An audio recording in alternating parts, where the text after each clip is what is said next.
Salut à vous mes frères et sœurs dans le glorieux nom de notre Seigneur Jésus-Christ. J'espère que vous allez bien, j'espère que tu vas bien. En tout cas, moi je vais super bien par la grâce du Seigneur Jésus-Christ. Alors, d'où me vient ce malheur? À ce titre, je pourrais m'ajouter d'où me viennent ces difficultés ou d'où me vient ce blocage.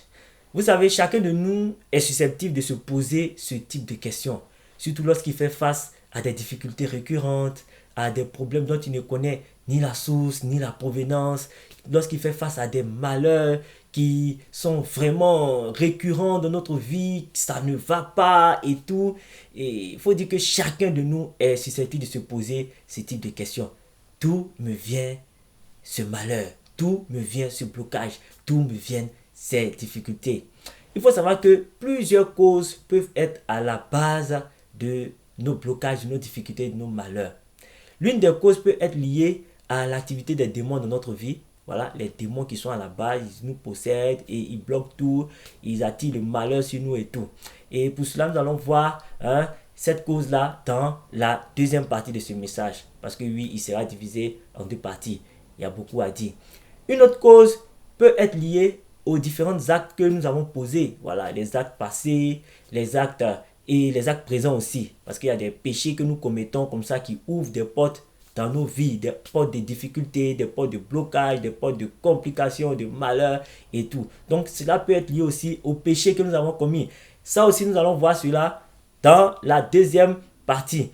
Maintenant, un des cas aussi dont on ne mentionne pas beaucoup, voilà, dont on ne parle pas assez, il faut dire que souvent, Dieu laisse faire certaines situations que nous considérons comme étant des malheurs. Dieu laisse faire certains blocages dans notre vie. Dieu permet certaines difficultés dans notre vie pour pouvoir manifester sa gloire. Sans plus.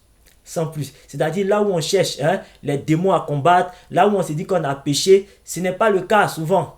Souvent, ce n'est pas le cas. Souvent, c'est Dieu qui a permis que certaines difficultés, certains malheurs, certains blocages arrivent dans notre vie, soient récurrents dans notre vie, pour qu'on puisse comprendre quelque chose, pour qu'on puisse vraiment aussi arriver à trouver une solution pour que nous puissions rendre témoignage afin que des frères et sœurs soient édifiés. C'est tout. Parce que souvent, notre témoignage coïncide avec l'arrivée d'un nouveau venu qui traverse souvent aussi la même situation que nous traversons. Situation pour laquelle nous avons eu le dénouement, situation pour laquelle nous avons eu la délivrance, situation pour laquelle nous avons eu le déblocage. Lui, il est dedans, il est en plein dedans.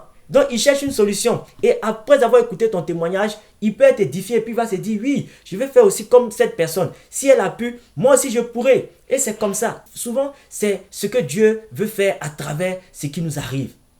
C'est seulement ça. Pour qu'à la fin de ton témoignage, tu puisses dire gloire à Dieu, gloire au Seigneur Jésus-Christ. Et c'est comme ça. Nous allons prendre Jean 9 à partir du verset 1 jusqu'au verset 3. C'est le verset 3 même qui nous intéresse, mais on va commencer à partir du verset 1. Jésus vit en passant un homme aveugle de naissance. Ses disciples lui firent cette question. Rabbi, qui a péché, cet homme ou ses parents pour qu'il soit né aveugle? Verset 3. Jésus répondit. Ce n'est pas que lui ou ses parents aient péché, mais c'est afin que les œuvres de Dieu soient manifestées en lui. La cause du fait qu'il soit aveugle n'est pas liée à un quelconque péché, non. C'est pour que ce moment où il va rencontrer Jésus soit un moment mémorable pour la plupart de tous ceux-là qui verront le miracle s'opérer, afin que le nom du Tout-Puissant soit glorifié. C'est seulement pour ça que Dieu a permis que cet homme-là soit aveugle de naissance. Et il a recouvré la vue et sa vie forcément a été meilleure. Donc mes frères, mes sœurs, souvent par rapport à ce qui nous arrive, ne cherchons pas la cause ailleurs. La cause parmi les démons, la cause parmi les péchés que nous aurions commis. Non, souvent c'est Dieu qui veut juste que son nom soit glorifié. Je connais une sœur qui, à un certain moment de sa vie, a rencontré des temps de difficultés, des temps compliqués. Elle était au chômage, elle vivait chez des proches et tout ça n'allait pas. Ça n'allait pas à un point où, vous savez, elle était même obligée de solliciter ses sœurs en Afrique parce qu'elle était en Europe ici. Elle est en Europe, elle est en France. Elle était obligée de solliciter ses sœurs pour qu'elle puisse lui envoyer de l'argent, pour qu'elle puisse subvenir à ses besoins. Parce que ça n'allait pas. Vous voyez un peu le paradoxe. Le plus souvent, c'est nous qui envoyons l'argent en Afrique. Mais cette fois-ci, c'est elle. Parce que c'était compliqué, c'était difficile pour elle. Mais ce que j'avais remarqué dans la vie de cette sœur, c'est qu'elle n'était pas tellement assidue au programme de l'église. C'est-à-dire les programmes de prière, de délivrance, des jeûnes prières, des veillées. Elle n'était pas trop assidue. Elle ne venait pas tout le temps. Elle pouvait venir une fois sur 8 dimanches, c'est-à-dire une fois sur 2 mois. S'il y a 10 veillées dans l'année, elle pouvait assister qu'à 2. Elle n'était pas tout le temps là, alors que sa vie, vraiment, c'était compliqué. Mais elle n'était pas tout le temps là. Mais elle était là quand même. Elle venait quand même. Elle avait toujours attrapé le pan de la robe du Seigneur Jésus-Christ. Jusqu'au jour où elle fit un songe dans lequel elle s'est vue en train de finir de gravir une montagne. C'est-à-dire, elle est arrivée au sommet. Dès qu'elle est arrivée au sommet, elle s'est réveillée. Quand elle s'est réveillée, elle a glorifié le nom du Tout-Puissant parce qu'elle a su là que tout était fini. Elle venait d'avoir la délivrance, elle venait d'avoir le déblocage de sa situation, tout ça. Et quelques 2 mois après, elle a eu du travail, elle a eu du boulot, un très bon salaire. Aujourd'hui, je vous parle, elle est dans sa maison, elle a sa voiture, tout va bien dans sa vie. Et quand elle a pris le micro et qu'elle a commencé à rendre son témoignage, on a tous été édifiés. Un témoignage spécial. Sans le fait qu'elle ait dit, oui, j'ai combattu, j'ai fait ceci, j'ai fait cela, j'étais tout le temps au programme. Non, ce n'était pas son cas.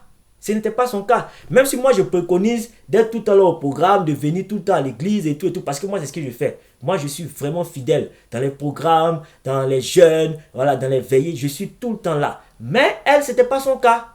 Comme toi aussi, ça peut ne pas être ton cas. Et moi, quand elle a rendu son témoignage, j'en ai déduit que c'était une question de temps. C'était une question de temps. Parce que oui, pour ceux-là dont Dieu veut manifester sa gloire à travers leur témoignage, c'est une question de temps. Mais soyez juste fidèles. Soyez constants dans votre marche.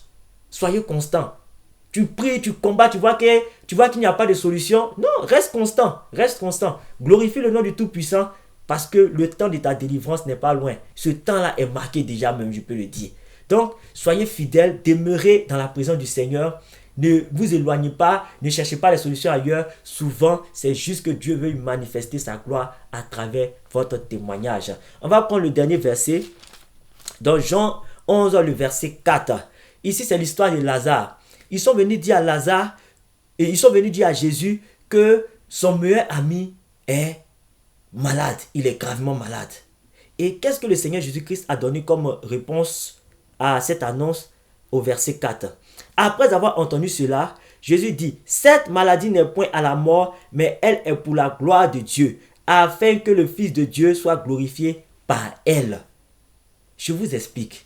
Souvent, l'esprit de mort entre dans la vie de certaines personnes et puis à travers les accidents, les maladies et toute autre situation macabre, il conduit cette personne qui l'a possédée à la mort.